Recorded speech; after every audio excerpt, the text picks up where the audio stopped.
Cepat kunci pintunya. Dokter itu berbisik horor sambil menahan tanganku. Jantungku mau copot. Selama 5 tahun, aku mengira wanita lumpuh ini adalah mertuaku yang malang. Tapi saat dokter menyingkap kerah bajunya, aku melihat bekas sayatan bedah yang mengerikan. Jessica, dia tidak bisu karena stroke. Seseorang sengaja memotong pita suaranya. Dan obat yang kamu berikan setiap malam itu sebenarnya. Sebelum ceritanya dimulai, silahkan tulis di kolom komentar dari daerah mana saja teman-teman yang menonton cerita ini. Jangan lupa like dan subscribe agar channel ini bisa semakin berkembang dan bisa mempersembahkan cerita yang lebih menarik lagi. 5 tahun. Kalau dihitung dengan jari, rasanya tidak banyak. Tapi kalau dijalani setiap hari, detik demi detik, di dalam sebuah rumah mewah yang sepi dan dingin, 5 tahun terasa seperti 1 abad. Namaku Jessica Mila. Orang-orang di kompleks perumahan elit ini memanggilku malaikat. Julukan yang berlebihan, menurutku. Mereka hanya melihat kulit luarnya saja. Mereka melihat seorang menantu muda yang cantik, setia, dan telaten mendorong kursi roda ibu mertuanya setiap sore di taman kompleks. Mereka melihatku menyeka air liur yang menetes dari bibir ibu dengan sapu tangan sutra, tanpa rasa jijik sedikitpun. Beruntung sekali Pak Fedi punya istri sepertimu, Mbak Jess, begitu kata satpam kompleks setiap kali aku lewat. Jarang ada anak muda zaman sekarang yang mau ngurus orang tua sakit stroke sampai begini. Biasanya sudah dititip ke panti jompo. Aku hanya tersenyum tipis. Senyum yang sudah kulatih selama 5 tahun. Senyum yang menyembunyikan rasa lelah luar biasa yang menggerogoti tulang-tulangku. Mereka tidak tahu apa yang terjadi di balik pagar tinggi rumah kami. Rumah ini besar. Terlalu besar untuk kami bertiga. Lantainya marmer dingin yang selalu mengeluarkan hawa beku karena suamiku, Fedi Nuril, bersikeras AC sentral harus selalu menyala di suhu 18 derajat Celcius. Alasannya, ibu tidak boleh kepanasan. Ibu, Desi Ratnasari, adalah pusat dunia di rumah ini. Atau lebih tepatnya, objek yang menjadi pusat kehidupan kami. Pagi ini, rutinitasku dimulai pukul 5 subuh. Seperti biasa. Aku bangun sebelum Fedi membuka matanya. Aku menyiapkan air hangat, handuk bersih, dan setumpuk popok dewasa. Aku masuk ke kamar ibu yang terletak di lantai 1. Kamar itu luas, menghadap ke taman belakang, tapi tirainya tidak pernah dibuka lebar. Fedi bilang cahaya matahari langsung bisa membuat kulit ibu iritasi. Saat aku masuk, bau itu langsung menyergap. Bau khas kamar orang sakit. Campuran antara aroma minyak kayu putih, antiseptik rumah sakit, dan bau apek dari tubuh yang tidak pernah beranjak dari kasur. "Selamat pagi, Bu," sapaku pelan. Tidak ada jawaban. Tentu saja. Sudah 5 tahun Ibu Desi divonis lumpuh total akibat stroke batang otak. Dia tidak bisa bicara, tidak bisa bergerak, bahkan tidak bisa mengunyah dengan benar. Hanya matanya yang kadang terbuka, menatap kosong ke langit-langit kamar. Aku mulai membersihkan tubuhnya. Tubuh Ibu Desi kurus, sangat kurus. Tulang selangkanya menonjol tajam di balik kulitnya yang pucat. Saat aku memiringkan badannya untuk mengganti alas tidur, rasanya seperti mengangkat boneka kayu. Kaku, berat, dan dingin. "Mas Fedi nanti pulang agak malam, Bu," ceritaku sambil menyeka punggungnya dengan waslap hangat. Aku terbiasa bicara sendiri, mengisi kesunyian yang mencekam ini. Katanya ada proyek baru di luar kota. "Jadi hari ini kita cuma berdua lagi, ya?" Ibu tidak bereaksi. Tapi saat aku membalikan tubuhnya kembali telentang, aku melihatnya. Tatapan itu, biasanya, mata Ibu Desi kosong. Seperti kaca yang berdebu. Tapi hari ini, entah kenapa, matanya terlihat basah.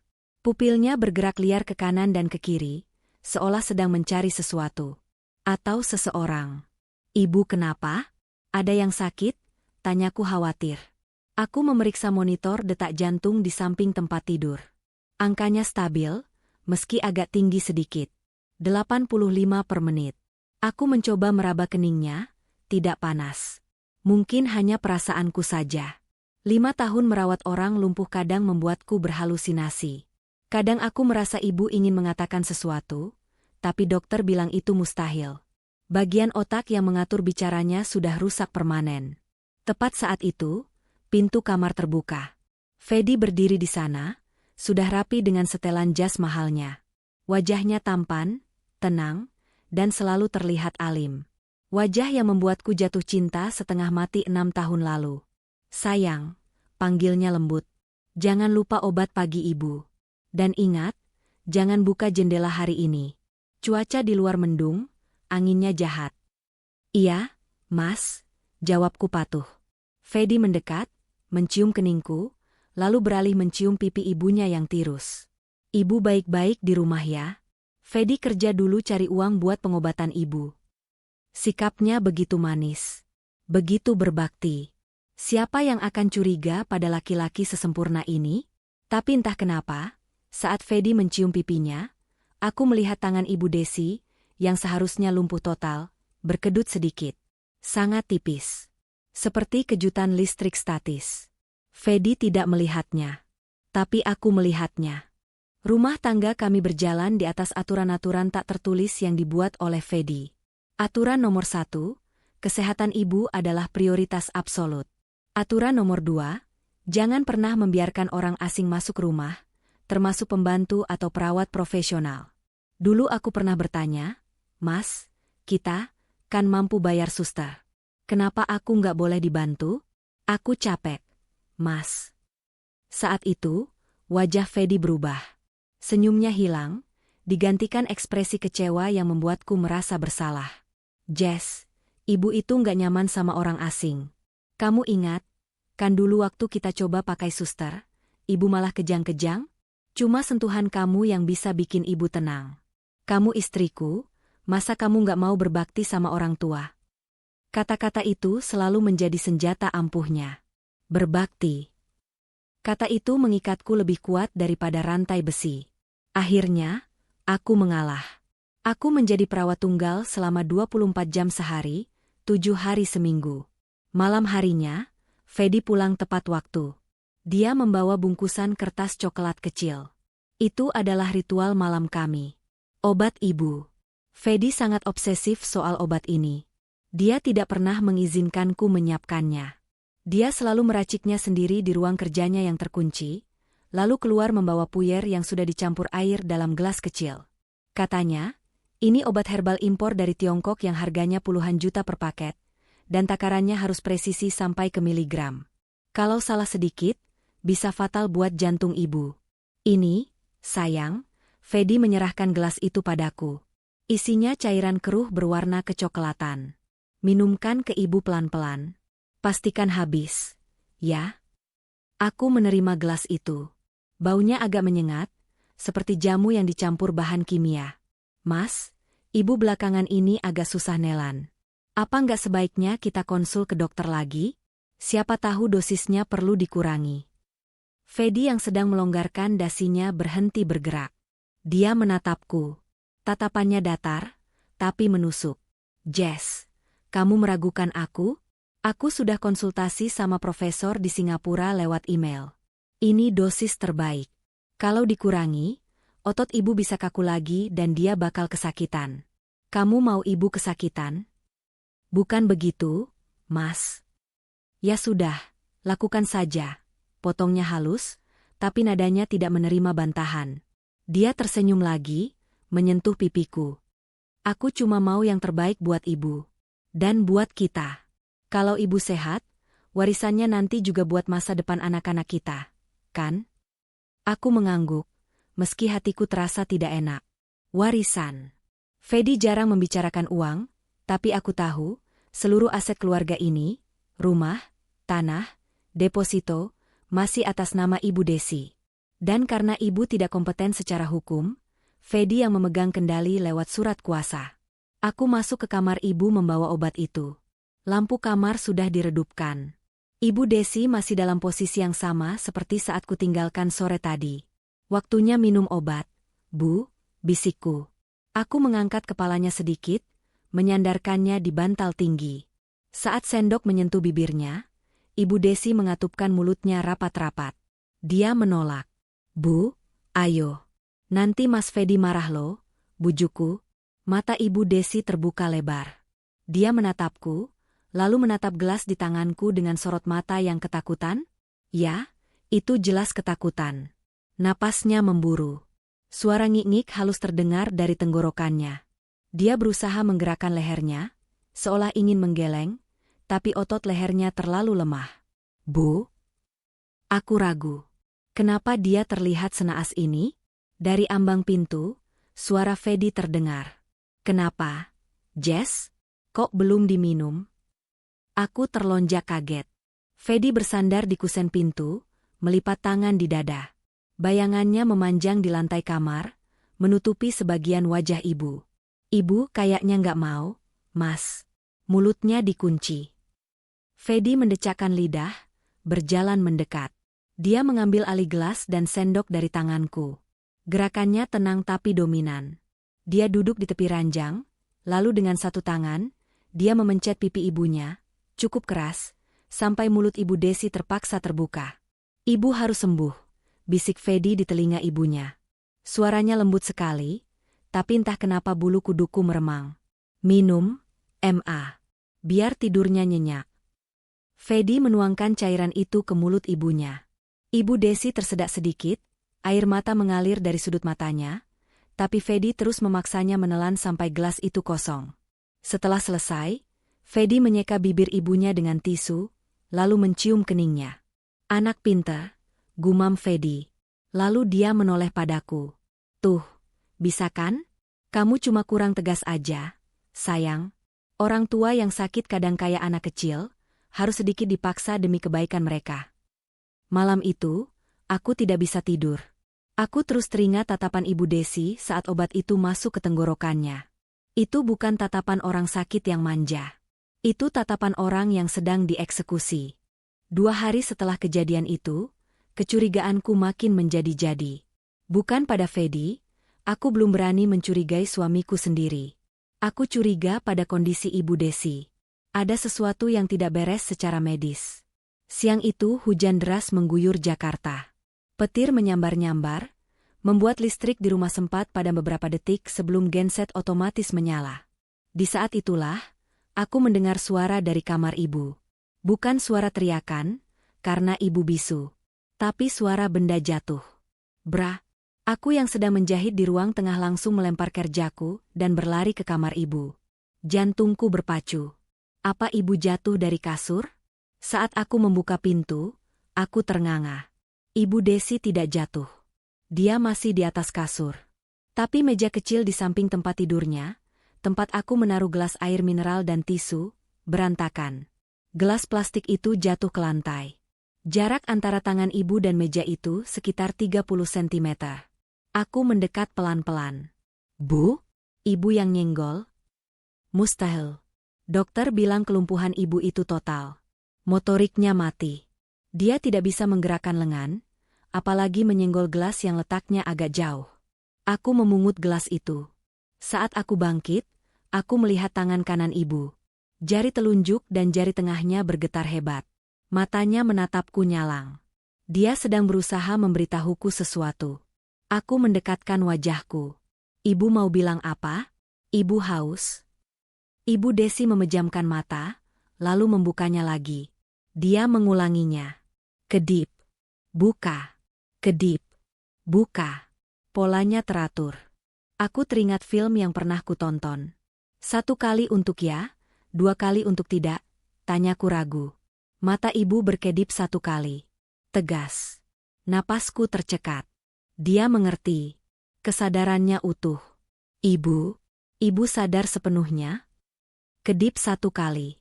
Ibu yang jatuhkan gelas tadi. Kedip 1 kali. Tangan ibu bisa gerak. Mata ibu berkedip cepat, lalu melirik ke arah pintu kamar dengan panik. Monitor detak jantung mulai berbunyi lebih cepat. Beep beep beep. Dia takut. Dia takut ada yang masuk. Ibu takut sama Mas Fedi? Tanyaku dengan suara gemetar, pertanyaan yang sebenarnya tabu untuk diucapkan. Hening sejenak.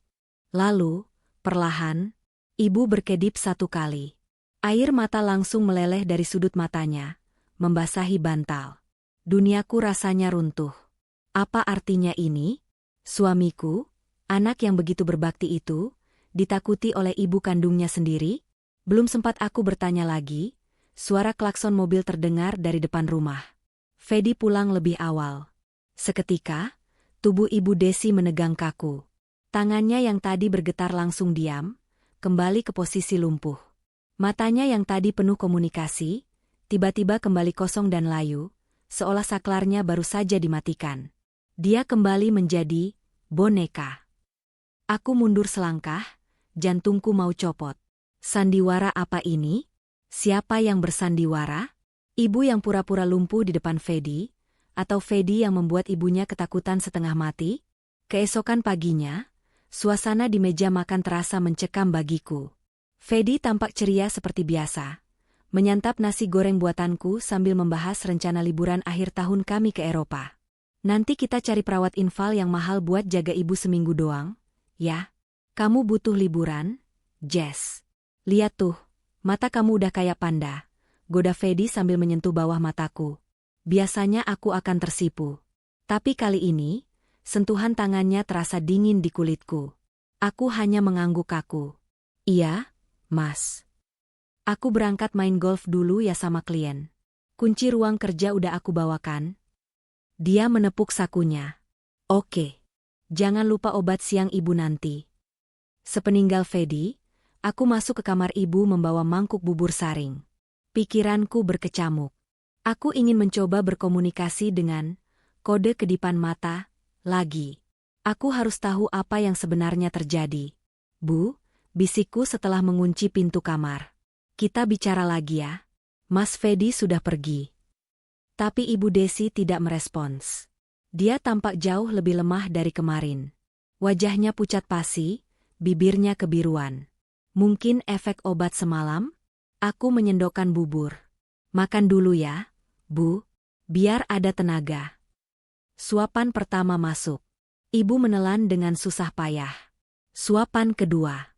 Tiba-tiba, mata ibu melotot. Dia tersedak. Bukan tersedak biasa. Tubuhnya mengejang. Bubur itu sepertinya masuk ke saluran napas. Dia terbatuk tanpa suara. Karena dia bisu, tapi dadanya naik turun dengan kasar. Wajahnya berubah merah, lalu ungu. Bu, astaga, Bu. Aku panik. Aku melempar mangkuk bubur dan segera menepuk punggungnya. Tidak berhasil. Saluran napasnya tersumbat total. Mas Fedi, teriakku refleks. Lupa kalau dia sudah pergi. Aku mencoba melakukan manuver Heimlich sebisa mungkin pada orang yang duduk di kursi roda, tapi tubuh ibu terlalu kaku dan berat. Dia mulai kehilangan kesadaran. Oksigen tidak masuk ke otaknya. Aku berlari ke telepon rumah, tangan gemetar menekan nomor ponsel Fedi. Nomor yang Anda tuju sedang tidak aktif. Sial. Dia pasti sedang di lapangan golf, mematikan HP-nya. Aku menelepon dokter keluarga, yang nomornya ditempel Fedi di kulkas. Dokter Handoko. Tapi telepon itu hanya berdering panjang. Tidak diangkat. Aku kembali ke kamar. Ibu Desi sudah lemas, matanya terbalik ke atas. Kalau aku menunggu Fedi, ibu akan mati. Kalau aku menunggu dokter Handoko menelepon balik, ibu akan mati. Peraturan Fedi berbunyi keras di kepalaku, jangan pernah bawa ibu keluar rumah. Jangan pernah panggil orang asing. Tapi di depanku ada nyawa manusia. Nyawa wanita yang kemarin memberitahuku bahwa dia ketakutan. Persetan dengan aturan, umpatku. Aku berlari keluar, berteriak memanggil Pak Satpam yang sedang patroli. Pak Asep, tolong. Ibu serangan jantung. Bantu saya angkat ke mobil. Pak Asep dan seorang tukang kebun berlari masuk. Kami bertiga membopong tubuh kaku Ibu Desi ke jok belakang mobilku. Aku menyetir seperti orang gila, menembus jalanan Jakarta yang untungnya agak lengang di Minggu pagi, menuju UGD rumah sakit besar terdekat. Rumah sakit yang bukan langganan Fedi. Sepanjang jalan aku berdoa. Jangan mati, Bu. Jangan mati dulu. Aku butuh jawaban. UGD Rumah Sakit Medika Pusat sedang ramai, tapi kondisi Ibu Desi yang membiru membuat perawat langsung memprioritaskannya. Mereka membawa berangkar ibu ke ruang resusitasi. Aku menunggu di luar dengan tubuh gemetar. Baju daster rumahanku penuh bercak bubur. Aku belum sempat mandi. Orang-orang menatapku aneh, tapi aku tidak peduli. Pikiranku hanya satu. Apa yang akan Fedi lakukan padaku kalau dia tahu aku membawa ibunya ke sini? 10 menit kemudian, seorang dokter keluar. Namanya tertera di jas putihnya, Dr. Oka Antara. Wajahnya serius, alisnya bertaut. Keluarga Ibu Desi, tanyanya. Saya menantunya, Dok. Jessica. Dokter Oka menatapku dari ujung kaki ke ujung kepala, tatapan menyelidik yang membuatku tidak nyaman. Bisa ikut saya ke dalam sebentar? Ada yang perlu saya konfirmasi. Aku mengikuti Dokter Oka masuk ke bilik tirai tempat ibu berbaring. Ibu sudah dipasangi oksigen dan infus. Napasnya sudah teratur, meski masih belum sadar. Dokter Oka tidak langsung bicara. Dia berjalan ke pintu bilik, menutup tirai rapat-rapat, lalu, yang membuatku kaget, dia mengunci pintu geser ruangan itu. Klik. Dok? Kenapa dikunci? Tanyaku mundur selangkah. Dokter Oka berbalik. Wajahnya tegang. Dia mendekatiku dan merendahkan suaranya sampai hampir berbisik. Ibu mertuamu, berapa lama dia lumpuh dan bisu? 5 tahun, Dok. Stroke batang otak. Jawabku cepat, jawaban hafalan yang selalu diajarkan Fedi. Dokter Oka menggeleng pelan. Saya baru saja melakukan laringoskopi untuk membersihkan sisa makanan di tenggorokannya. Dan saya menemukan sesuatu yang aneh. Dia menarik napas panjang, seolah berat untuk mengatakannya. Pita suaranya bukan lumpuh karena stroke, Bu Jessica. Pita suaranya rusak karena sayatan bedah. Seseorang sengaja memotong pita suaranya dengan rapi supaya dia tidak bisa bicara permanen. Lututku lemas. Aku harus berpegangan pada pinggir kasur agar tidak jatuh. Apa? Maksud dokter dimutilasi? Bukan cuma itu, lanjut Dokter Oka. Matanya kini berkilat marah. Dia menyingkap sedikit kerah baju pasien, memperlihatkan bahu kanannya. Ada bekas luka bakar tua berbentuk aneh di sana. Saya dulu pernah jadi relawan medis saat pencarian korban kebakaran pabrik garmen 5 tahun lalu. Saya ingat bekas luka seperti ini pada salah satu korban yang selamat tapi kemudian dilaporkan hilang oleh keluarganya. Dokter Oka mencengkeram lenganku, cukup kuat untuk menyadarkanku dari syok. Dengar saya baik-baik.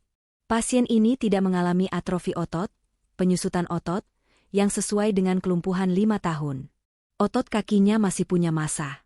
Artinya, dia tidak lumpuh total. Dia dibuat lumpuh. Kemungkinan besar dengan obat-obatan pelemas otot dosis tinggi yang diberikan terus-menerus. Air mataku menetes. Potongan-potongan puzzle di kepalaku mulai menyatu. Obat racikan Fedi. Larangan membawa ke dokter lain. Ketakutan di mata ibu. Jadi dia? Suaraku tercekat. Dokter Oka menatap tajam ke mataku. Dia bukan pasien sakit, Jessica. Dia tawanan. Dan kalau tebakan saya benar, dia adalah Desi Ratnasari, miliarder properti yang beritanya hilang misterius 5 tahun lalu. Suamimu, siapa sebenarnya suamimu? Belum sempat aku menjawab, suara gedoran keras terdengar dari pintu ruangan. Dok. Jessica. Buka pintunya. Kenapa dikunci? Itu suara Fedi. Suaranya tidak lagi lembut. Suaranya terdengar seperti monster yang sedang marah besar. Dokter Oka dan aku saling bertatapan. Wajah Oka pucat. Jangan bilang apa-apa, bisiknya cepat. Pura-pura bodoh. Cepat panggil satpam sekarang lewat tombol darurat di belakangmu. Kita dalam bahaya. Di luar, gedoran makin keras. Jessica, buka atau aku dobrak. Aku menatap pintu itu dengan horor. Sangkar emas itu kini telah terbuka, tapi isinya jauh lebih mengerikan daripada yang pernah kubayangkan. Suara gedoran di pintu UGD itu seperti palu godam yang menghantam dadaku. Dok. Jessica, buka. Aku berdiri mematung di samping brankar. Tanganku mencengkeram besi ranjang begitu kuat, hingga buku-buku jariku memutih. Di sebelahku, Dokter Oka Antara tampak tegang, namun ia berusaha tetap tenang. Dia adalah profesional, tapi aku bisa melihat keringat dingin menetes di pelipisnya. Dia baru saja membongkar kotak Pandora, dan sekarang, pemilik kotak itu sedang mengamuk di luar. Dokter. Suaraku tercekat, nyaris tak terdengar. Suamiku, dia bisa melakukan apa saja. Dokter Oka menatapku, lalu beralih menatap wanita di atas berangkar, Desi Ratnasari, yang masih setengah sadar dengan masker oksigen menutupi wajah tirusnya. Mata wanita itu terbuka sedikit, menatap langit-langit dengan sorot putus asa yang kini kupahami maknanya. Itu bukan tatapan kosong orang stroke. Itu tatapan orang yang sedang berteriak minta tolong tapi tidak punya suara. Ingat kata-kata saya tadi, Jessica, bisik dokter Oka cepat. Dia bukan ibumu. Dia korban. Kamu harus bersikap biasa saja. Jangan sampai suamimu tahu kalau kamu sudah tahu. Itu satu-satunya cara kamu bisa selamat malam ini. Gedoran berhenti. Hening sejenak. Lalu terdengar suara kunci pintu diputar dari luar. Klik. Tentu saja. Ini rumah sakit. Petugas keamanan pasti punya kunci cadangan. Pintu geser terbuka lebar dengan kasar. Fedi Nuril berdiri di sana. Napasnya memburu, dadanya naik turun. Wajahnya merah padam, tapi matanya dingin seperti es. Di belakangnya ada 2 orang sekuriti rumah sakit yang tampak bingung dan takut. Maaf Pak, mohon tenang, ini ruang perawatan. Salah satu sekuriti mencoba menahan lengan Fedi. Fedi menepis tangan sekuriti itu dengan kasar, lalu melangkah masuk. Aura dominasinya langsung memenuhi ruangan sempit itu. Dia tidak menatapku. Dia menatap Dokter Oka. Anda? Desis Fedi, suaranya rendah tapi mengerikan. Apa yang Anda lakukan pada ibu saya? Kenapa pintunya dikunci? Dokter Oka menegakkan tubuh, mencoba menghalangi pandangan Fedi ke arah pasien. Saya sedang melakukan pemeriksaan medis darurat, Pak. Prosedur standar untuk privasi pasien. Privasi? Fedi tertawa sinis. Tawa yang tidak sampai ke mata. Saya anak kandungnya. Saya pemegang wali amanat medisnya. Anda tidak punya hak menyentuh ibu saya tanpa izin saya. Fedi beralih menatapku. Wajahnya berubah drastis dalam hitungan detik. Dari murka menjadi kecewa yang mendalam. Aktingnya dimulai. Jessica. Panggilnya lirih, seolah akulah yang baru saja mengkhianatinya. Kenapa kamu bawa ibu ke sini tanpa bilang aku? Kamu tahu kan ibu trauma sama rumah sakit? Lihat dia sekarang. Fedi menunjuk ibunya yang terbaring lemah. Dia ketakutan. Jess, kamu mau bunuh ibu pelan-pelan? Jantungku berdegup kencang. Gaslighting itu. Dia memutarbalikkan fakta lagi. Dulu aku akan langsung minta maaf dan merasa bersalah. Tapi kali ini, dengan rahasia yang baru kudengar dari Dokter Oka, aku melihat Fedi dengan cara berbeda. Aku tidak melihat suami yang khawatir. Aku melihat seorang sipir penjara yang takut tawanannya lepas. Ibu tersedak. Mas, jawabku. Aku berusaha sekuat tenaga agar suaraku tidak bergetar. Wajahnya biru. Aku panik. HP Mas mati. HP-ku lowat. Bentak Fedi, lalu dia memejamkan mata, menarik napas panjang, seolah berusaha sabar menghadapi istri yang bodoh. Ya Tuhan, harusnya kamu telepon Dokter Handoko. Dokter Handoko nggak angkat telepon. Potongku cepat. Fedi terdiam. Matanya menatapku tajam, mencari kebohongan. Aku menunduk, berpura-pura takut seperti biasa. Itu satu-satunya cara mengelabuinya. Baik, kata Fedi akhirnya. Dia berjalan ke sisi berangkar, mengelus kepala Desi dengan gerakan yang terlihat sayang bagi orang lain, tapi aku tahu itu ancaman. Tangan Fedi sedikit menekan leher Desi. Maafin Jessica ya, Ma. Dia panik. Kita pulang sekarang ya. Tunggu, sela Dokter Oka. Pasien belum stabil. Saya menemukan indikasi adanya. Fedi berbalik cepat, memotong ucapan dokter. Indikasi apa? Stroke? Kami sudah tahu 5 tahun. Saya akan memindahkan ibu saya ke rumah sakit langganan kami yang lebih kompeten. Urus administrasinya sekarang atau saya tuntut rumah sakit ini atas tuduhan malpraktik dan penyekapan. Ancaman itu diucapkan dengan nada orang kaya yang biasa membeli hukum. Dokter Oka terdiam. Dia tahu dia kalah posisi. Tanpa bukti visum resmi, yang butuh waktu dan persetujuan polisi, dia tidak bisa menahan pasien yang dijemput keluarganya sendiri. Fedi menang. Untuk saat ini, Proses kepulangan paksa itu berlangsung cepat dan menegangkan. Fedi mengurus administrasi dengan gaya arogan, memaki perawat yang lambat, dan terus-menerus menekankan betapa kecewanya dia pada pelayanan rumah sakit ini. Aku berdiri di koridor, memegang tas berisi obat-obatan ibu yang baru ditebus. Kakiku terasa berat. Aku ingin lari. Aku ingin berteriak pada orang-orang di lobi rumah sakit ini, "Tolong! Laki-laki itu penjahat." Dia memotong pita suara ibunya. Tapi siapa yang akan percaya? Fedi terlihat seperti eksekutif muda yang sukses dan penyayang. Dia bahkan sempat menyeka keringat di dahi ibunya saat didorong di kursi roda menuju pintu keluar. Orang-orang yang lewat memandang kami dengan tatapan simpati. Kasihan ya, ibunya sakit parah. Untung anaknya perhatian, mungkin begitu pikir mereka. Saat aku sedang melamun, sebuah tangan menyenggol lenganku pelan. Dokter Oka. Dia lewat di sampingku seolah hanya kebetulan berpapasan. Resepnya sudah lengkap, Bu, katanya keras-keras untuk formalitas, tapi kemudian dia mendekatkan wajahnya sedikit saat Fedi sedang sibuk memarahi petugas parkir di kejauhan.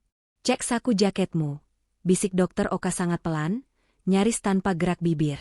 "Jangan diminumkan obat yang dari suamimu lagi. Ganti dengan vitamin biasa. Buat dia sadar."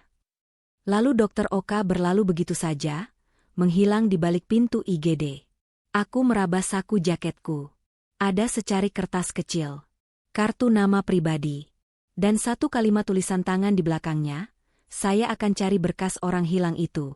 Hati-hati. Jess, ayo. Ngapain bengong?" Suara Fedi mengagetkanku. Mobil kami, SUV hitam besar, sudah standby di lobi. Pintu tengah sudah terbuka. Aku buru-buru memasukkan kartu nama itu ke dalam braku, tempat paling aman yang tidak mungkin diperiksa Fedi. "Iya, Mas." Kami masuk ke dalam mobil. Fedi menyetir. Aku duduk di belakang bersama Ibu Desi. Perjalanan pulang terasa sangat berbeda dari perjalanan berangkat tadi. Tadi aku panik karena takut ibu mati.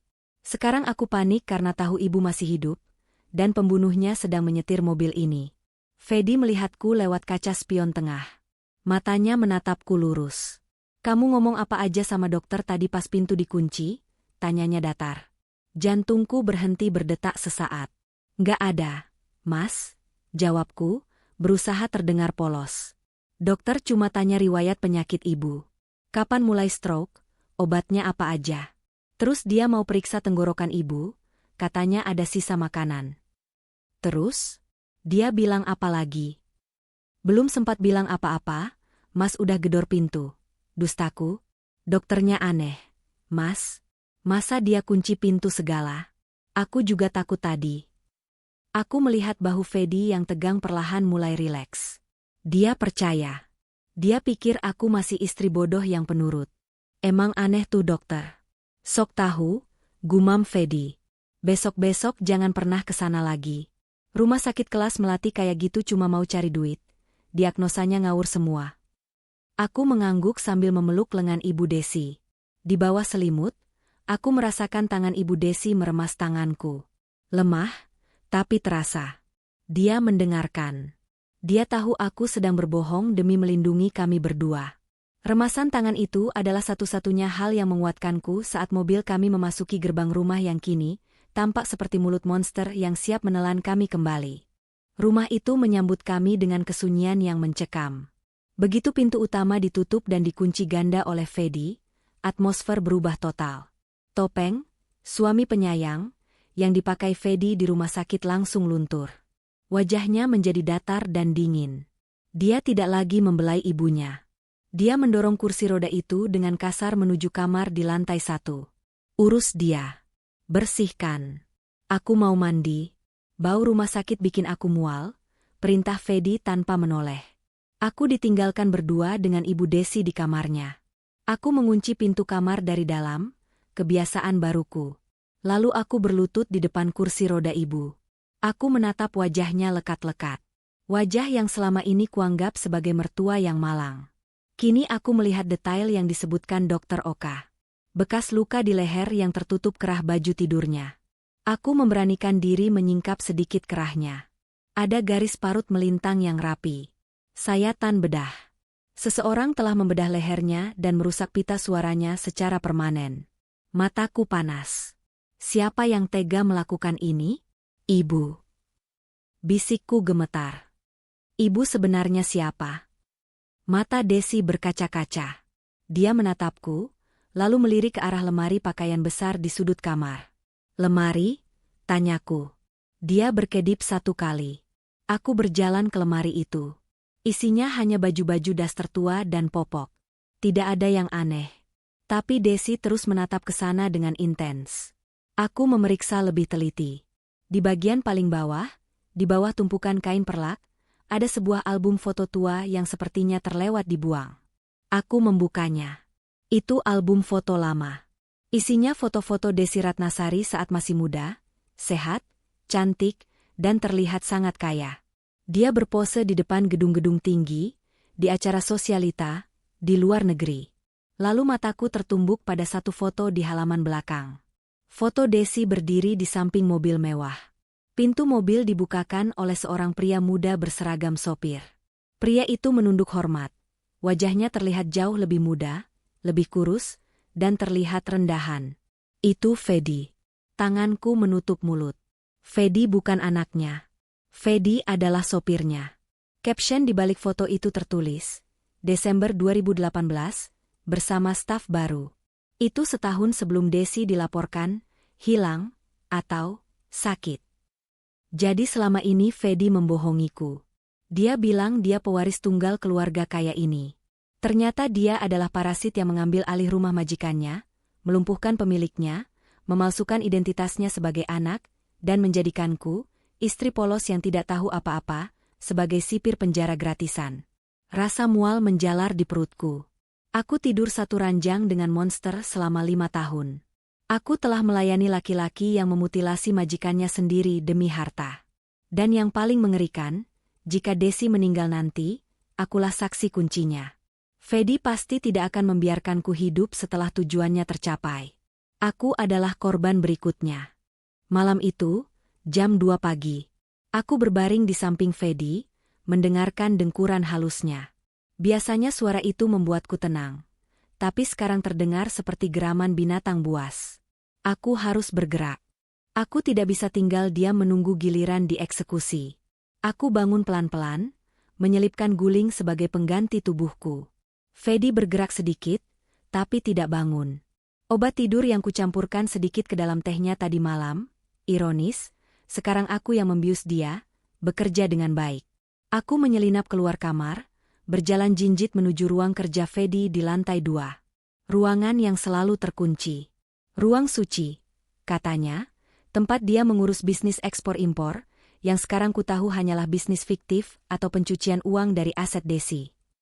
Kuncinya? Aku tahu Fedi menyimpannya di dalam pot bunga palsu di koridor. Aku pernah tidak sengaja melihatnya menaruh di sana setahun lalu. Tanganku gemetar saat memutar kunci. Klik. Terbuka. Ruangan itu bau rokok. Fedi tidak merokok di depanku, tapi ternyata di sini dia merokok. Di dinding, tidak ada foto keluarga. Hanya ada lukisan-lukisan abstrak mahal, aset yang mungkin dia beli pakai uang curian. Aku mulai menggeledah laci mejanya. Terkunci. Aku mencari di rak buku. Aku menarik buku-buku tebal, berharap menemukan sesuatu. Di belakang deretan ensiklopedia yang berdebu, aku menemukan sebuah kotak logam kecil. Tidak dikunci. Aku membukanya. Isinya membuat darahku membeku. Paspor asli atas nama Desi Ratnasari. KTP asli Fedi Nuril dengan pekerjaan tercantum, wira swasta, bukan direktur. Dan setumpuk surat gadai sertifikat tanah. Tapi yang paling mengerikan adalah sebuah buku catatan kecil berwarna hitam. Tulisan tangan Fedi ada di sana. Bukan catatan bisnis. Itu catatan medis. 10 Januari 2021, dosis dinaikkan jadi 15 mg. Subjek mulai kebal. 15 Februari 2022, pita suara mulai pulih sedikit, perlu cek ulang. Jangan sampai teriak. 3 Maret 2023, Jessica mulai banyak tanya. Harus lebih hati-hati. Namaku ada di sana. Aku adalah ancaman yang harus dia waspadai. Di halaman terakhir, Ada catatan tanggal minggu depan, 20 Januari 2026, batas akhir legalitas orang hilang. Urus sertifikat kematian. Penyebab, gagal jantung. Tanggal 20 Januari. Itu 5 hari lagi. Fedi berencana membunuh Desi 5 hari lagi. Dia akan membuatnya seolah-olah kematian alami karena sakit, lalu mengklaim seluruh harta warisan secara legal karena status Desi sudah jelas mati, bukan lagi orang hilang. Dan setelah Desi mati, apa gunanya aku? Tiba-tiba, lantai kayu di koridor berderit. Krek. Aku membeku. Suara langkah kaki. Menuju ke sini, aku buru-buru mengembalikan buku hitam itu ke dalam kotak, menyelipkannya kembali ke belakang buku ensiklopedia. Aku mematikan senter HP. Aku berlari ke balik tirai jendela besar, bersembunyi di dalam kegelapan. Pintu ruangan terbuka. Cahaya dari lampu koridor masuk, membentuk siluet tubuh laki-laki. Fedi. Dia berdiri di ambang pintu, diam. Dia tidak menyalakan lampu ruangan. Dia hanya berdiri di sana, mengendus udara seperti anjing pelacak. Jess, panggilnya pelan. Suaranya serak bangun tidur. Aku menahan napas sampai dadaku sakit. Kalau dia menemukanku di sini, tamat riwayatku. Fedi melangkah masuk 2 langkah. Dia melihat ke arah meja kerjanya. Semuanya terlihat rapi. Dia lalu berbalik dan menutup pintu lagi, menguncinya dari luar. Aku terjebak di dalam. Tidak, tunggu. Dia tidak mengunci deadbolt-nya, hanya kunci tombol biasa. Aku bisa membukanya dari dalam. Aku menunggu 10 menit penuh sampai aku yakin dia sudah kembali tidur. Lalu dengan sangat hati-hati, aku menyelinap keluar dan kembali ke kamar tidur. Fedi sedang mendengkur lagi. Aku masuk ke dalam selimut, tubuhku sedingin es. Malam ini aku tahu satu hal, perang sudah dimulai. Dan aku hanya punya waktu 5 hari untuk memenangkannya. Pagi harinya, aku bersikap senormal mungkin.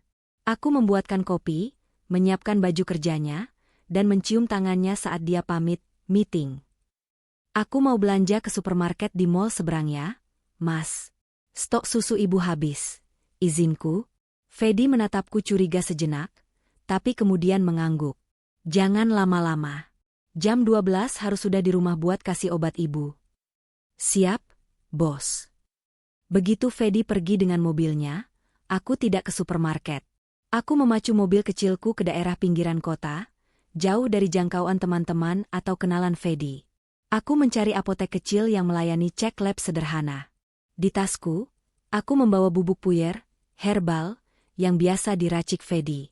Aku mengambil sedikit dari stok yang ada di laci Fedi tadi pagi saat dia mandi. Mbak, tolong cek kandungan obat ini, pintaku pada apoteker tua yang berjaga. Anak saya dikasih ini sama tabib, tapi kok malah lemes terus. Aku berbohong lagi. Apoteker itu memeriksa bubuk itu, mencium baunya, dan melakukan tes reagen sederhana. Ini bukan herbal, Bu, kata apoteker itu 10 menit kemudian. Wajahnya serius. Ini campuran diazepam dosis tinggi dan vecuronium. Ini obat keras. Vecuronium itu apa? Itu obat pelemas otot yang biasa dipakai buat operasi, supaya pasien nggak bergerak saat dibedah. Kalau diminum tiap hari, ya ampun, Bu, ini bisa bikin lumpuh total. Ototnya nggak bisa kerja, tapi otaknya sadar. Ini racun. Aku menutup mata, air mataku menetes. Konfirmasi itu menghantamku lebih keras daripada dugaan apapun. Selama 5 tahun, setiap sendok yang kusualkan ke mulut Ibu Desi, setiap tetes air yang kuminumkan aku telah meracuninya. Aku adalah tangan kanan Fedi. Aku adalah alat penyiksaannya. Pantas saja Ibu Desi menatapku dengan campur aduk antara benci dan kasihan. Dia tahu aku tidak tahu, tapi tetap saja, tangankulah yang memasukkan racun itu ke tubuhnya. Terima kasih, Pak, kataku parau. Aku keluar dari apotek dengan satu tekad. Rasa bersalah ini tidak boleh membuatku lemah. Justru rasa bersalah ini yang akan menjadi bahan bakarku. Aku akan menebus dosaku. Aku mengeluarkan HP-ku, memasang kartu SIM baru yang kubeli di konter pinggir jalan. Aku menekan nomor yang ada di kartu nama Dr. Oka. Halo, Dr. Oka? Ini Jessica. Kita perlu bicara. Saya punya buktinya. Dan saya tahu kapan dia akan membunuh ibu. Di ujung telepon, suara Dokter Oka terdengar tegas. Oke. Datang ke alamat ini. Bawa teman yang bisa dipercaya. Kita butuh strategi, karena kita nggak bisa lawan dia pakai cara biasa. Dia punya hukum di pihaknya, kita harus main kotor.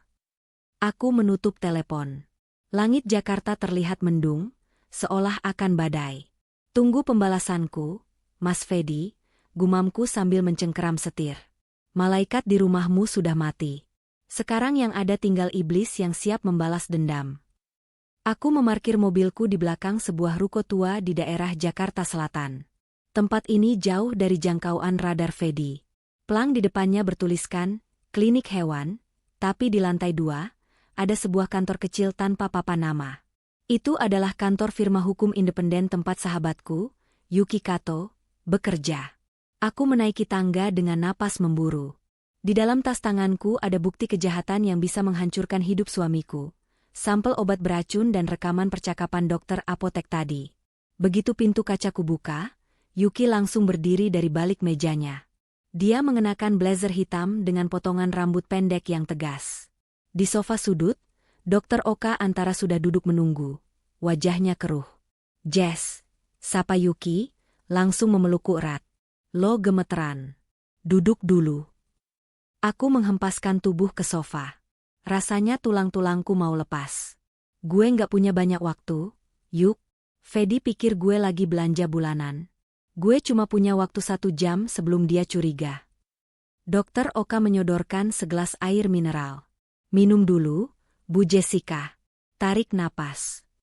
Aku meneguk air itu sampai habis, lalu menatap mereka bergantian. Kalian harus bantu gue. Kita lapor polisi sekarang, kan? Kita serbu rumah itu, tangkap Fedi, bebasin Ibu Desi. Yuki dan Dokter Oka bertukar pandang. Tatapan mereka membuat perasaanku tidak enak. Gak segampang itu, Jess, kata Yuki pelan, duduk di hadapanku. Dia mengeluarkan map merah dari laci mejanya. Kenapa nggak gampang? Dia nyulik orang. Dia ngeracunin orang. Seruku, emosi mulai naik. Dia punya ini, Yuki membuka map itu. Di dalamnya ada fotokopi dokumen hukum. Gue udah cek database legal pagi ini setelah lo telepon.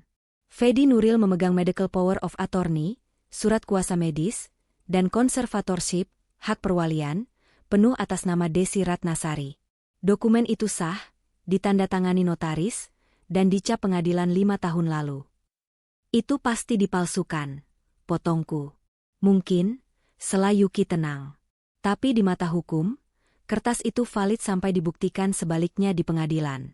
Kalau lo bawa polisi ke sana sekarang tanpa bukti fisik yang tak terbantahkan, Fedi tinggal tunjukin surat ini. Polisi akan mundur.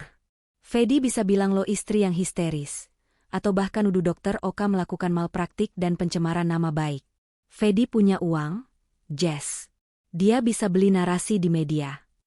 Aku terdiam, frustrasi. Jadi kita biarin aja dia bunuh ibu tanggal 20 nanti. Bukan gitu, suara Dokter Oka terdengar berat. Masalah utamanya adalah Ibu Desi sekarang statusnya tidak kompeten. Dia dianggap cacat mental dan fisik karena stroke. Jadi kesaksian dia, kalaupun dia bisa ngasih kode mata, nggak akan dianggap kuat untuk membatalkan surat kuasa itu. Oka condong ke depan, menatap mataku tajam. Satu-satunya cara membatalkan surat kuasa itu adalah dengan membuktikan bahwa Desi Ratnasari sadar penuh, waras, dan mampu berkomunikasi. Kita harus bikin dia berdiri, atau setidaknya duduk tegak, dan menunjuk hidung Fedi di depan saksi hukum. Tapi dia lumpuh karena obat itu. Lirihku. Itu kuncinya, kata Oka. Obat itu, vecuronium, bekerja dengan memblokir sinyal saraf ke otot. Efeknya reversible, bisa balik. Kalau kita stop asupan racunnya sekarang, tubuhnya akan mulai membuang sisa racun itu lewat urin. Dalam 3-4 hari, fungsi motoriknya akan balik pelan-pelan. Mungkin nggak 100% karena ototnya sudah lama nggak dipakai, tapi cukup untuk menggerakkan tangan atau menulis. Aku menelan ludah. Jadi tugas lo bukan lapor polisi sekarang, sambung Yuki tegas. Tugas lo adalah balik ke penjara. Itu. Lo harus main sandiwara. Lo harus hentikan asupan racun itu tanpa ketahuan Fedi. Lo harus bikin Ibu Desi cukup kuat buat ngasih perlawanan pas. Deadline, tanggal 20 nanti. Itu 5 hari lagi, Yuk. Kalau Fedi tahu gue nuker obatnya, gue mati. Yuki menggenggam tanganku. Cengkeramannya kuat. Lo nggak akan mati. Lo itu Jessica Mila. Lo bertahan 5 tahun ngurus orang lumpuh sendirian. Mental lo baja, Jess. Lo cuma belum sadar aja. Dokter Oka mengeluarkan sebuah botol kecil dari sakunya. Isinya bubuk putih yang persis sama dengan puyer racikan Fedi. Ini vitamin B kompleks dan gula halus yang saya tumbuk, kata Oka. Warnanya sama, teksturnya mirip. Lo harus cari cara buat nuker stok obat Fedi dengan ini. Sedikit demi sedikit. Jangan sekaligus, nanti Fedi curiga kalau ibunya tiba-tiba lari maraton. Aku mengambil botol kecil itu. Rasanya ringan, tapi di tanganku, benda ini terasa lebih berat dari bom waktu. Gue bakal siapin tim hukum, kata Yuki. Tanggal 20, pas Fedi lengah, kita masuk bawa surat perintah pengadilan buat visum ulang. Tapi kuncinya ada di lo, Jess. Lo harus bikin Desi siap tempur. Aku mengangguk pelan. Oke, gue lakuin. Aku berdiri, merapikan baju, dan memasang kembali topeng, istri penurut, di wajahku. Saat aku berjalan keluar dari ruko itu, aku bukan lagi korban. Aku adalah agen ganda di rumahku sendiri. Perjalan pulang terasa mencekam. Setiap mobil hitam yang lewat di spion membuatku parno, takut itu anak buah Fedi yang mengikutiku. Tapi syukurlah, aku sampai di rumah dengan selamat. Mobil Fedi belum ada di garasi. Aman. Aku langsung beraksi. Jantungku berdegup kencang saat aku masuk ke ruang kerja Fedi. Aku tahu dia menyimpan stok puyer racun itu di laci terkunci, tapi dia selalu menaruh batch untuk seminggu di toples kaca di meja dapur. Biar praktis, katanya. Aku menuju dapur. Toples kaca itu ada di sana, di samping toples kopi. Isinya puyer-puyer yang sudah dibungkus kertas perkamen kecil. Ada sekitar 10 bungkus. Aku membuka satu bungkus dengan hati-hati. Isinya bubuk putih kekuningan. Baunya tajam. Aku membuang isinya ke wastafel, menyiramnya dengan air keran deras-deras sampai hilang tak berbekas. Lalu aku mengambil botol dari Dokter Oka, menuangkan bubuk vitamin palsu itu ke atas kertas perkamen, dan membungkusnya kembali serapi mungkin. 1 bungkus selesai. 9 lagi. Tanganku gemetar hebat. Tenang, Jess. Tenang. Saat aku sedang mengerjakan bungkus kelima, terdengar suara gerbang depan terbuka. Shred. Suara ban mobil berdecit di carport. Fedi pulang. Kenapa dia pulang jam segini? Biasanya dia baru pulang sore. Aku panik. Bubuk vitamin berceceran sedikit di meja marmer hitam. Aku buru-buru menyapu sisanya dengan tisu basah, melempar tisunya ke tempat sampah, dan memasukkan kembali puyer-puyer itu ke toples. Pintu depan terbuka. Langkah kaki sepatu kulit terdengar mendekat. Jess? Kamu di mana? Suara Fedi terdengar berat. Di dapur. Mas? Jawabku, berusaha terdengar ceria sambil membanting pintu lemari kabinet, menyembunyikan botol vitamin dari Dokter Oka di balik tumpukan mie instan. Fedi muncul di pintu dapur. Dia tidak memakai jas. Kemejanya digulung sampai siku. Wajahnya terlihat lelah dan curiga. Ngapain kamu? Tanyanya sambil menatap meja dapur yang baru saja kuberiskan. Bikin teh, Mas. Mas kok pulang cepat? Katanya meeting sampai sore. Aku mengambil cangkir, pura-pura sibuk mengaduk teh yang sebenarnya sudah dingin. Fedi berjalan mendekatiku. Dia tidak menjawab pertanyaanku. Dia justru mengambil toples puyer itu, mengangkatnya sejajar dengan mata, dan mengguncangnya pelan. Jantungku berhenti berdetak. Apa dia tahu? Apa bungkusanku kurang rapi? Kamu mindahin ini? Tanyanya datar. Hah? Enggak. Cuma tadi aku lap mejanya, jadi kegeser dikit. Jawabku. Keringat dingin mulai mengalir di punggungku. Fedi membuka tutup toples. Dia mengambil 1 bungkus yang baru saja kutukar isinya, dan menciumnya. Mati aku. Vitamin B kompleks baunya beda sama obat bius. Hening. 1 detik. 2 detik. 3 detik. Baunya agak apek, gumam Fedi. Mungkin karena tutupnya kurang rapet kemarin. Mas, kan lembab udaranya. Sahutku cepat, mencoba memberikan alasan logis.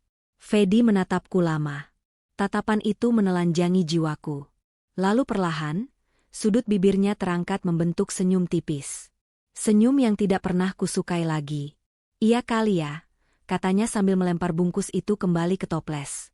Nanti malam kamu aja yang kasih ke ibu. Aku capek banget, mau tidur cepat. Kepala aku pusing ngurusin klien rewel. Aku menghela napas lega yang luar biasa sampai kakiku lemas.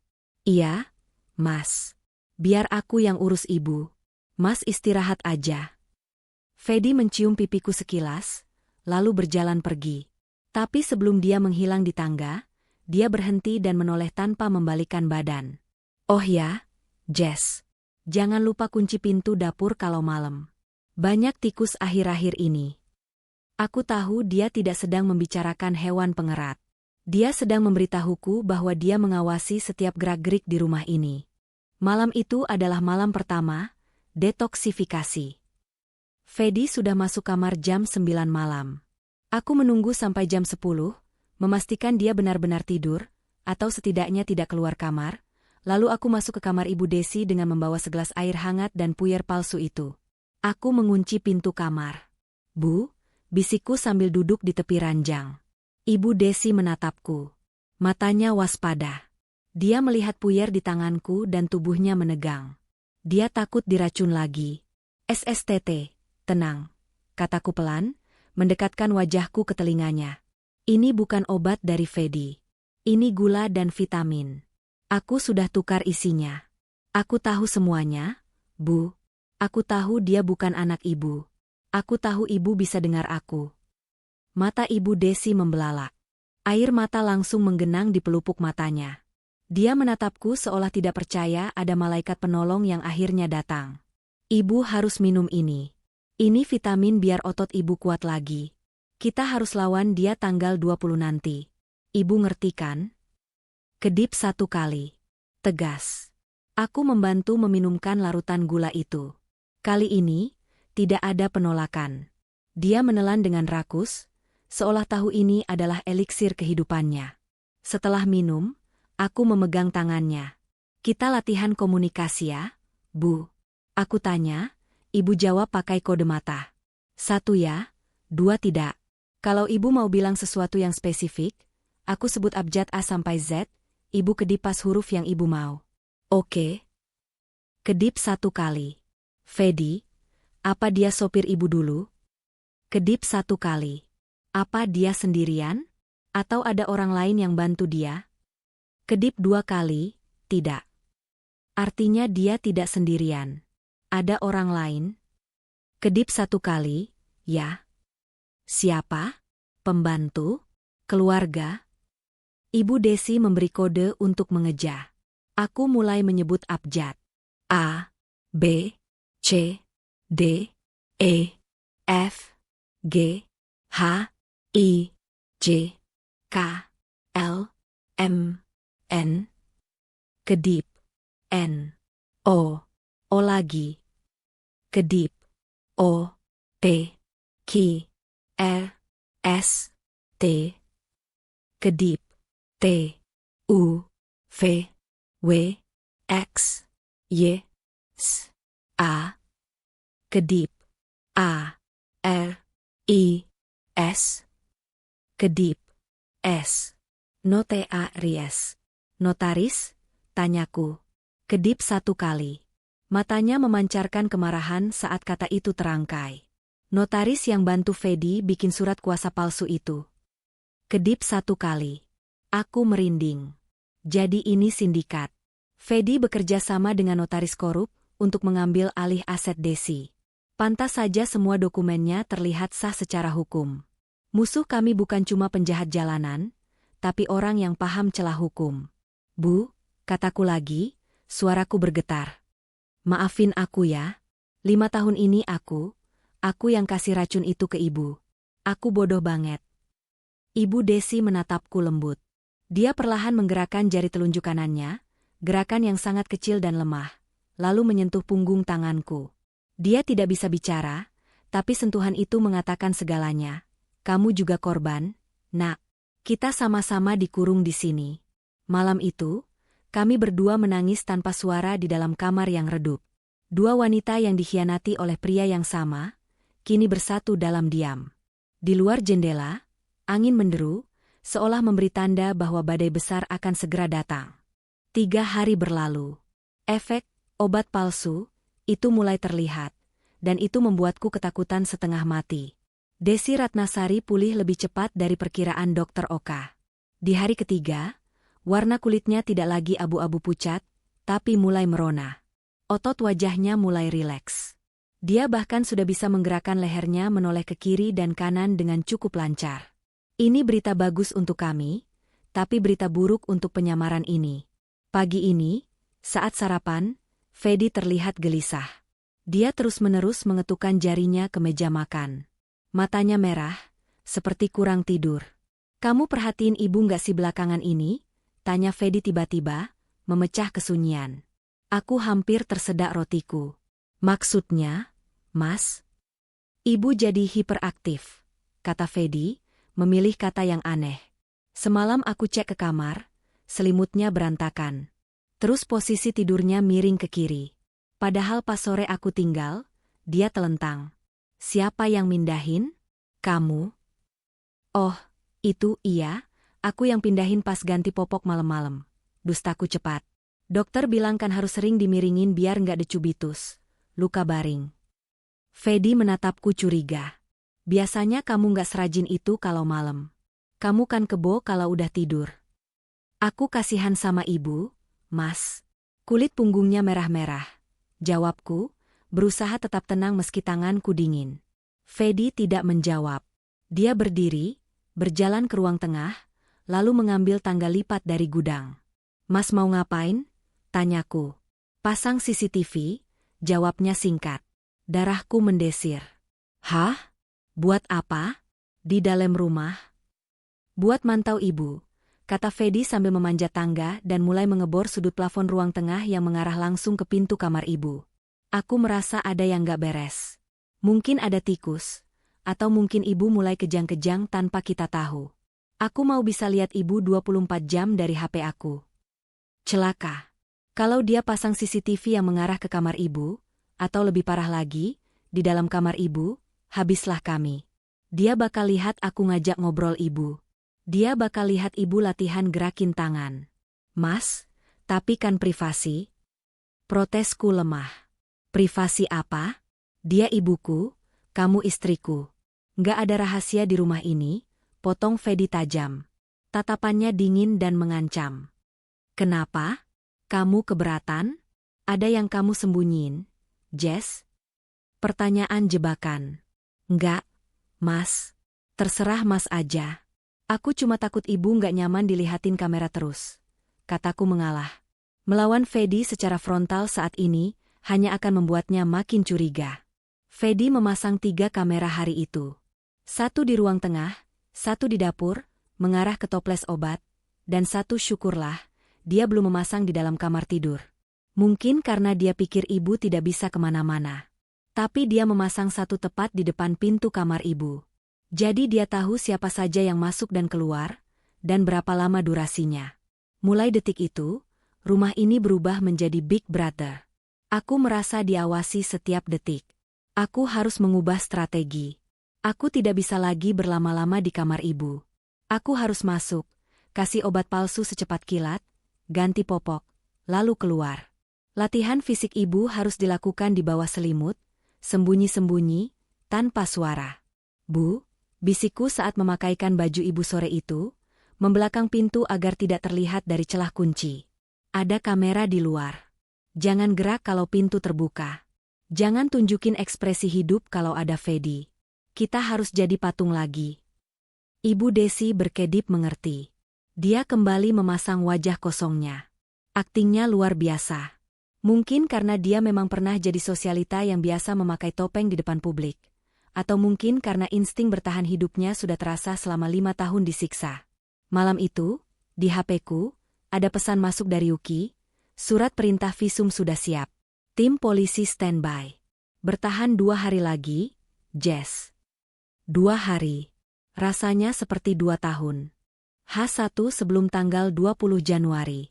Ketegangan di rumah mencapai puncaknya. Fedi tidak pergi ke kantor hari ini. Dia seharian di rumah, mondar-mandir gelisah. Dia menelepon seseorang berkali-kali dengan suara pelan di halaman belakang.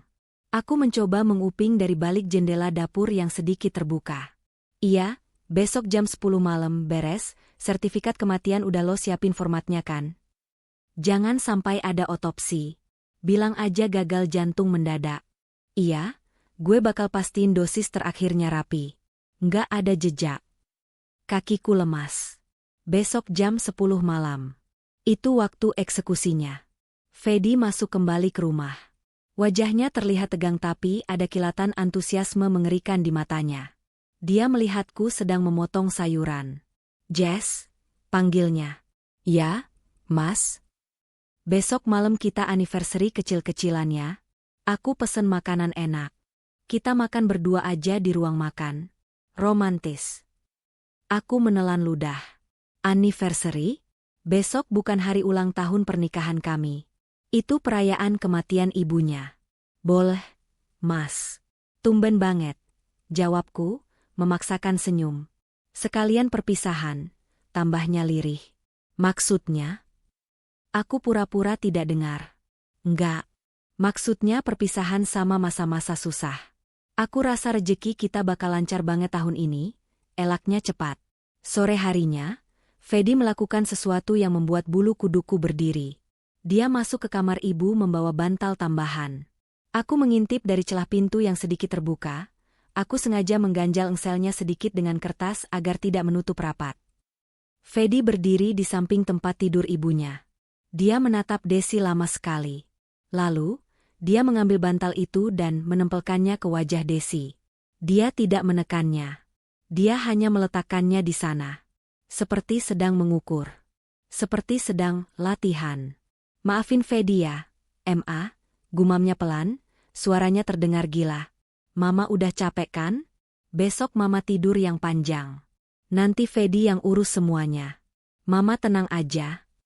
Di bawah bantal itu, aku melihat tangan Desi mengepal kuat di spray. Otot-otot lengannya menegang. Dia ingin melawan. Dia sudah punya tenaga untuk melawan. Tapi dia menahannya. Dia tahu kalau dia bergerak sekarang, Fedi akan membunuhnya saat itu juga dengan cara kasar. Fedi mengangkat bantal itu lagi. Dia tersenyum puas. Pas. Dia keluar kamar. Aku buru-buru lari ke dapur, pura-pura minum. Malam itu, aku tidak bisa tidur sama sekali. Aku mengirim pesan sos ke Yuki dan Dr. Oka. Dia latihan membekap ibu pakai bantal tadi sore. Eksekusi besok jam 10 malam. Jangan telat sedetik pun. Yuki membalas, kita masuk jam 9 malam. Pas dia lengah. Kunci pintu depan jangan digerendel biar kita bisa masuk cepat. Masalahnya, Fedi selalu mengunci pintu dan membawa kuncinya tidur. Aku harus mencuri kunci itu besok, atau membiarkan pintu tidak terkunci tanpa ketahuan. Ini adalah misi bunuh diri. Tapi saat aku melihat wajah tidur Fedi di sampingku, wajah polos yang menyembunyikan jiwa iblis, aku tidak lagi merasa takut. Aku merasa jijik.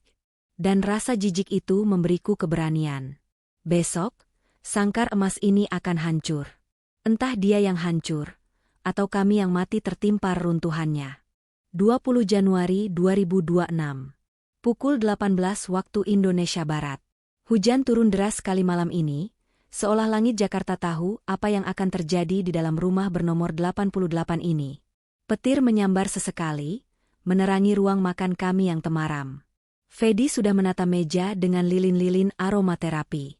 Ada steak wagyu di piring, sebotol wine mahal yang baru dibukanya, dan vas bunga mawar segar. Romantis. Sempurna. Mengerikan. Aku duduk di kursi, tanganku gemetar di bawah taplak meja.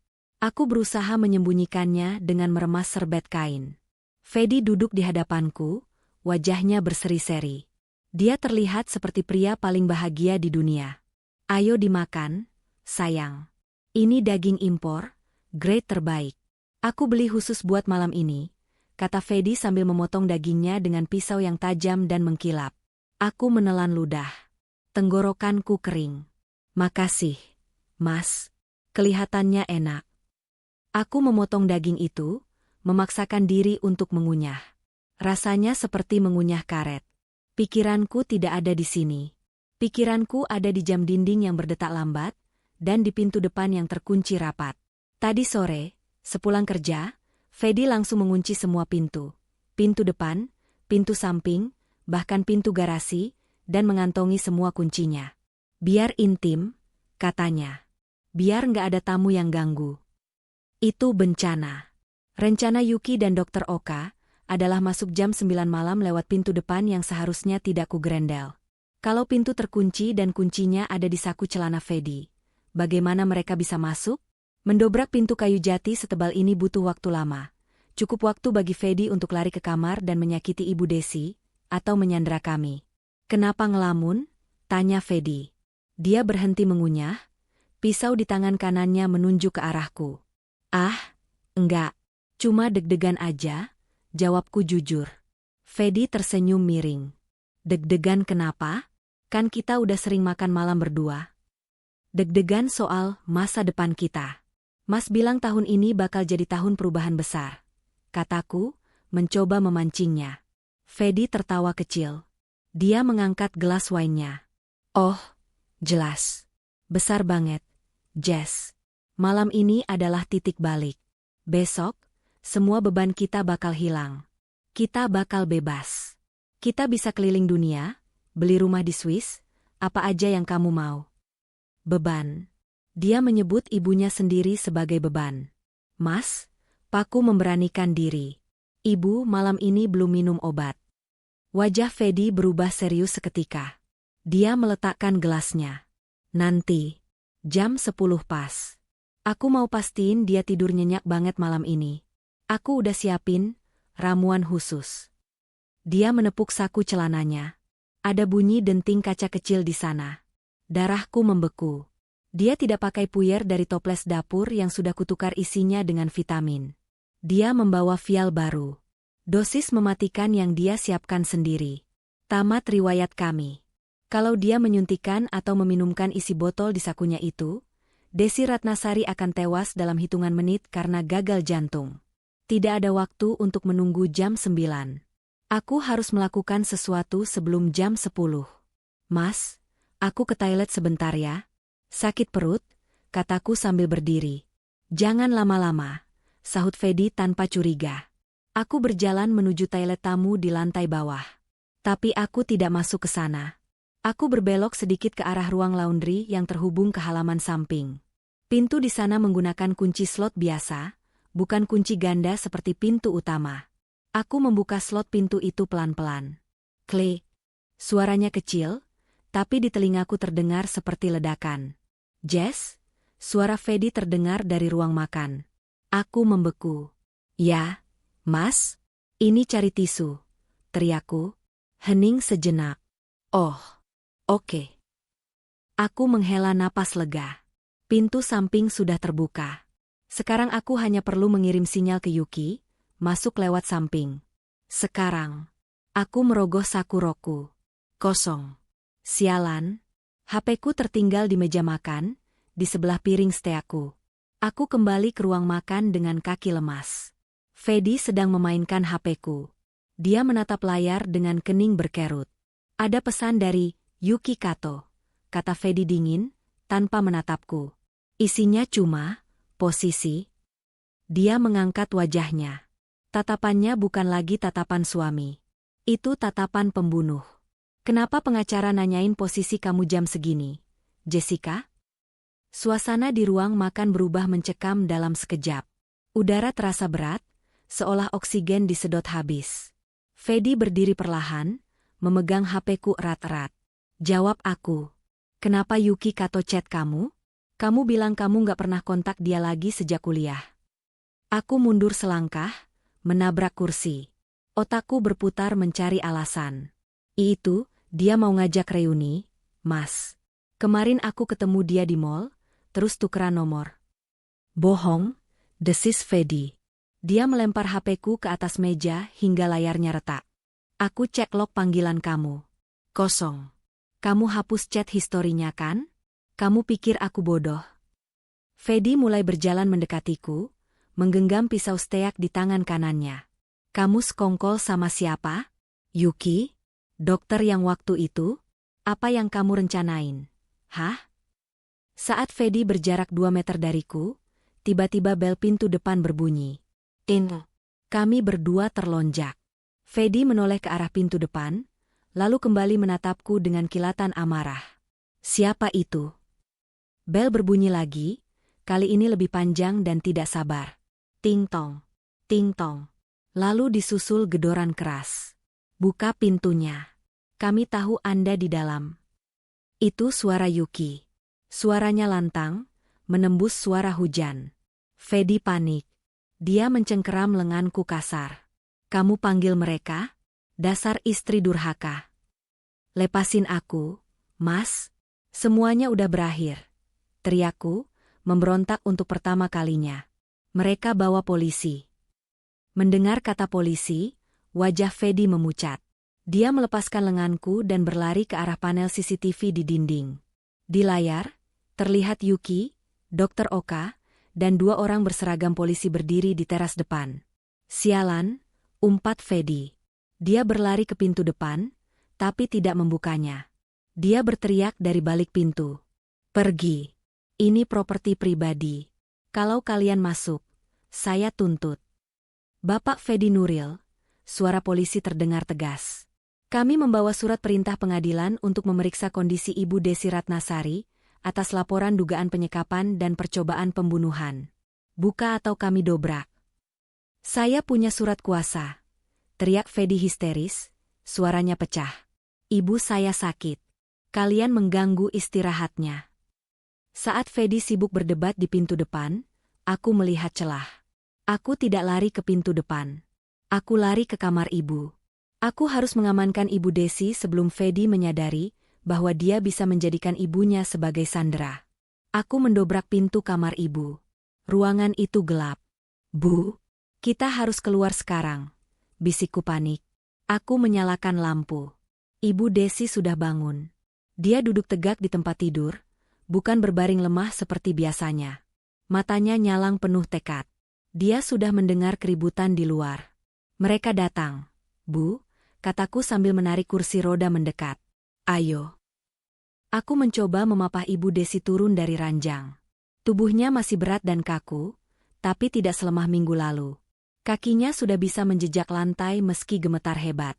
Tiba-tiba, pintu kamar di belakangku terbanting terbuka. Fedi berdiri di sana. Napasnya memburu. Dia sadar polisi akan mendobrak sebentar lagi. Dia butuh tameng. Jauhkan tanganmu dari ibuku. Bentaknya. Dia menerjang maju, mendorongku hingga aku terpental menabrak lemari. Kepalaku sakit luar biasa. Fedi mencengkeram leher baju Desi, menyeretnya kasar. Dia mengeluarkan vial kecil dari sakunya, dan sebuah suntikan yang sudah disiapkan. Jangan mendekat atau aku suntik dia sekarang, teriak Fedi padaku. Jangan mas, jeritku. Brak, suara pintu samping, pintu laundry yang kubuka tadi, terbanting. Langkah kaki berderap masuk. Ternyata Yuki dan polisi membagi tim. Sebagian mendobrak depan, sebagian lewat samping karena melihat celah yang kubuat. Angkat tangan. Polisi. 2 polisi masuk ke kamar tidur dengan senjata teracung. Yuki dan Dr. Oka di belakang mereka. Fedi terpojok. Dia berdiri di belakang kursi roda Desi, jarum suntik menempel di leher ibunya yang kurus. Mundur, teriak Fedi, matanya liar. Ini obat jantung. Kalau dia kaget, dia bisa mati. Mundur semua. Situasi di kamar itu deadlock. Fedi menggunakan tubuh ibunya sebagai perisai hidup. Jarum suntik berisi racun itu hanya berjarak milimeter dari arteri leher Desi. Mas Fedi, tolong. Suaraku serak, air mata mengalir. Itu ibumu. Ibu kandungmu sendiri. Diam kamu. Fedi meludah ke arahku. Dia bukan ibuku. Dia cuma majikan pelit yang gak pernah ngehargain aku. Aku kerja 10 tahun jadi sopirnya, jadi babunya, tapi apa? Dia malah mau warisin hartanya ke yayasan kucing. Gila kan? Pengakuan itu meluncur begitu saja. Yuki langsung menyalakan perekam suara di HP-nya. Pak Fedi, kata Yuki tenang, mencoba negosiasi. Surat kuasa Anda sudah dibatalkan oleh pengadilan sore ini. Kami punya bukti pemalsuan tanda tangan dari notaris Anda yang sudah tertangkap di bandara tadi siang. Anda sudah kalah. Jangan tambah hukuman Anda dengan pembunuhan. Persetan dengan hukum. Fedi tertawa gila. Selama dia bisu dan lumpuh, dia milikku. Siapa yang bisa buktiin dia nggak setuju? Hah? Dia cuma sayur. Dia nggak punya otak. Fedi mengguncang bahu Desi kasar. Iya kan? Ma? Mama sayang Fedi kan? Mama mau Fedi yang urus semuanya kan? Hening yang mencekam. Lalu, sesuatu yang ajaib terjadi. Tangan Desi Ratnasari, tangan yang selama 5 tahun terkulai layu, perlahan terangkat. Gerakannya patah-patah, kaku, dan gemetar hebat seperti mesin tua yang dipaksa menyala. Urat-urat di tangannya menonjol keluar karena usaha yang luar biasa keras. Mata Fedi melotot melihat tangan itu bergerak. Apa? Desi tidak menepis tangan Fedi. Dia mencengkeram pergelangan tangan Fedi yang memegang suntikan. Cengkeramannya lemah, tapi cukup untuk membuat Fedi kaget. Lalu, Desi memutar lehernya. Otot lehernya menegang. Dia menatap Fedi langsung ke manik matanya.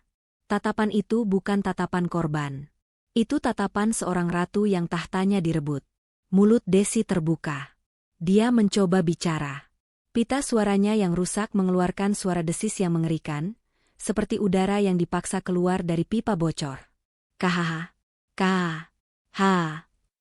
Semua orang di ruangan itu menahan napas. Desi mengumpulkan seluruh sisa tenaganya. Dia mengangkat tangan kirinya, menunjuk lurus ke wajah Fedi. Jari telunjuknya bergetar tapi arahnya tegas. Lalu, dia menggerakkan bibirnya tanpa suara, mengeja satu kata yang sangat jelas terbaca oleh semua orang. ANGNG. Detik berikutnya, Desi menggunakan berat badannya untuk menjatuhkan diri ke depan, menarik Fedi yang kaget ikut terjatuh. Suntikan itu terlepas dari tangan Fedi dan menggelinding ke lantai. Sekarang, teriak Dokter Oka. Polisi langsung menerjang. Kekacauan pecah. 2 polisi menubruk Fedi, menekan wajahnya ke lantai marmer. Fedi meronta-ronta seperti binatang buas yang terperangkap. Lepas. Ini salah paham. Dia gila. Ibu saya gila, teriak Fedi histeris. Topeng priainya hancur lebur, menyisakan wajah aslinya yang pengecut dan tamak. Aku berlari menghampiri Ibu Desi yang tergeletak di lantai. Dokter Oka sudah lebih dulu sampai, memeriksa nadinya. Ibu nggak apa-apa? Tangisku pecah. Ibu Desi terengah-engah. Keringat dingin membasahi dahinya. Usaha tadi menguras seluruh energinya. Tapi dia tersenyum. Untuk pertama kalinya dalam 5 tahun, dia tersenyum padaku. Senyum tulus, bukan seringai kesakitan. Dokter Oka membantu mendudukan Desi kembali ke kursi roda. Dia baik-baik saja. Detak jantungnya cepat, tapi stabil. Efek adrenalin. Sementara itu, polisi memborgol tangan Fedi di belakang punggung. Fedi mendongak, matanya menatapku dengan kebencian yang membara. Jessica, teriaknya. Kamu pikir kamu bakal selamat? Kamu juga terlibat. Kamu yang nyuapin dia tiap hari. Kamu yang kasih obat itu. Kita bakal masuk penjara bareng. Aku berdiri, menyeka air mataku. Rasa takutku pada laki-laki ini sudah hilang. Aku berjalan mendekatinya. Yuki mencoba menahanku, tapi aku memberi isyarat bahwa aku baik-baik saja. Aku berdiri tepat di depan Fedi yang berlutut. Aku memang bersalah, Mas, kataku pelan tapi tegas. Aku bodoh karena percaya sama kamu. Aku bodoh karena mencintai monster. Tapi bedanya aku sama kamu adalah, aku berusaha memperbaiki kesalahanku. Sedangkan kamu bahkan gak ngerasa bersalah sedikit pun sama wanita yang udah kasih kamu pekerjaan dan kehidupan enak. Aku mengeluarkan botol kecil berisi vitamin palsu dari Sakuroku, botol yang tadi ingin kutunjukkan tapi belum sempat. Dan asal kamu tahu, lanjutku, Seminggu ini ibu nggak minum racunmu. Aku tukar semuanya dengan vitamin. Jadi kalau kamu mau nuduh aku meracuni ibu di pengadilan, silakan. Hasil tes darah ibu bakal membuktikan aku justru menyelamatkan nyawanya. Wajah Fedi memucat. Dia sadar kartu as terakhirnya sudah hangus. Dia kalah telak. Bawa dia, perintah komandan polisi. Fedi diseret keluar rumah. Teriakannya menggema di lorong rumah mewah yang kini terasa kosong tanpa kehadirannya. Jessica, awas kamu. Saya nggak akan lepasin kamu. Suara itu makin menjauh, lalu hilang ditelan suara sirine polisi di luar. Hujan masih turun deras, tapi bagiku, udara di rumah ini terasa lebih segar daripada 5 tahun terakhir. Yuki menepuk bahuku. Lo hebat, Jess. Lo bener-bener hebat. Aku berbalik dan memeluk sahabatku itu, menangis sejadi-jadinya. Bukan tangis sedih, tapi tangis pelepasan. Beban 5 tahun seberat gunung di pundakku akhirnya runtuh. Di kursi rodanya, Desi Ratnasari mengulurkan tangan ke arahku. Aku berlutut di depannya, memeluk lututnya. Tangan kurusnya mengelus rambutku pelan. Kami selamat. 6 bulan kemudian.